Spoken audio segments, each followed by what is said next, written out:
I'm going to show you how you can use Adobe Illustrator's Live Paint tool to color drawings that you create.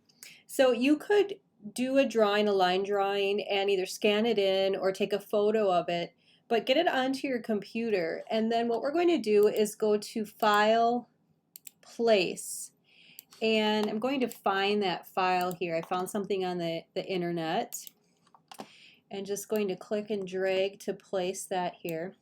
So I just have a black and white line drawing.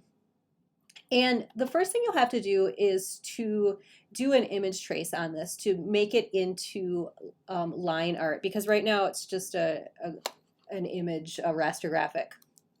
So I need to make it into a vector graphic. So here with my essentials in Illustrator, I'm going to go to image trace, and I'm going to pick black and white logo to start out with. So that way it'll just have black and white. And then I'm going to go to my image trace panel so that I can see the different options that I have. And more than likely you'll have to expand this advanced section here, but make sure that all your lines are showing up the way you want them. You can work with the threshold a little bit. Here it made them a little bit thicker. It might fill things in a little bit more, and work with your paths and corners to get that how you want it. But basically, with the Live Paint tool, it's going to fill in all the closed sections. So like right here, I can see that there's an opening. So if you have like a really thin line here, you'll want to work with the threshold so that that line shows up and closes that section. Once this is set, here I want to click on Ignore White because I don't want this filled with white color. I just want it to be clear and have no fill. All right, so that is set. It's still a raster graphic until I hit expand. So here we go, expand. And if I show this in outline mode, here you can see that it is all paths in Illustrator now as a raster graphic. So I'm going to close out of this. Now with the Live Paint tool, you need to get your Live Paint bucket over here, and it's not showing up in my essentials. So here, if I go on my toolbar, I can look under the paint section. Here it is. If it's not showing up, mine is showing up because I had added it, but if it's not showing up, make sure to grab the Live Paint bucket and drag that over to your tools.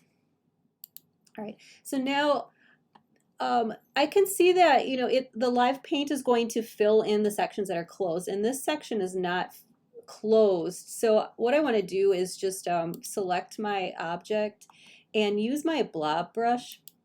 So here's the blob brush, and I can use my right and left brackets to change the size of my blob.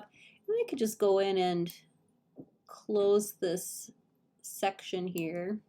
You know, if you want to do any edits to your drawing, you can do that.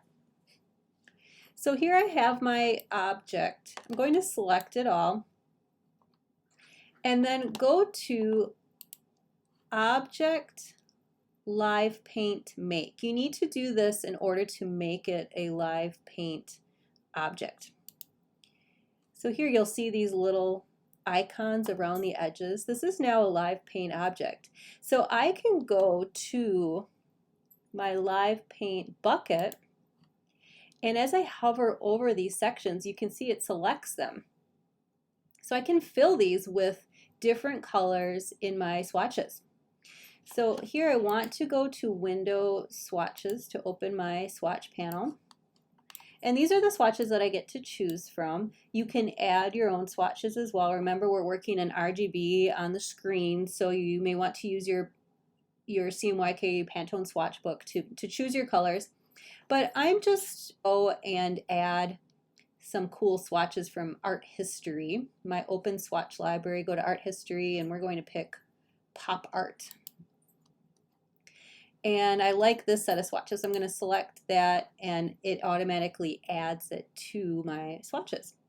So with this Live Paint tool, I can select one of these swatches, and here I can see my swatches. If I go with my right and left arrow, it cycles through them. You see how that changes?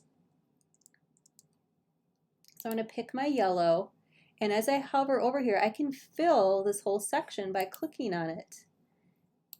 Here I can fill my cat with yellow and then use my right arrow to go to my next color. I can choose what I want to be green. You know, maybe these areas here to fill it in.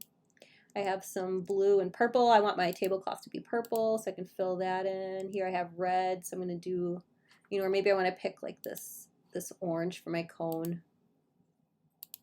And it fills in all those sections really easily. So it's kind of like a coloring book where you're filling it in, you know, just with the paint. Once you are set with your drawing, you'll need to expand it. So, because right now, you know, you can't select these individual objects. So you can simply do that by going over to your properties and click on expand.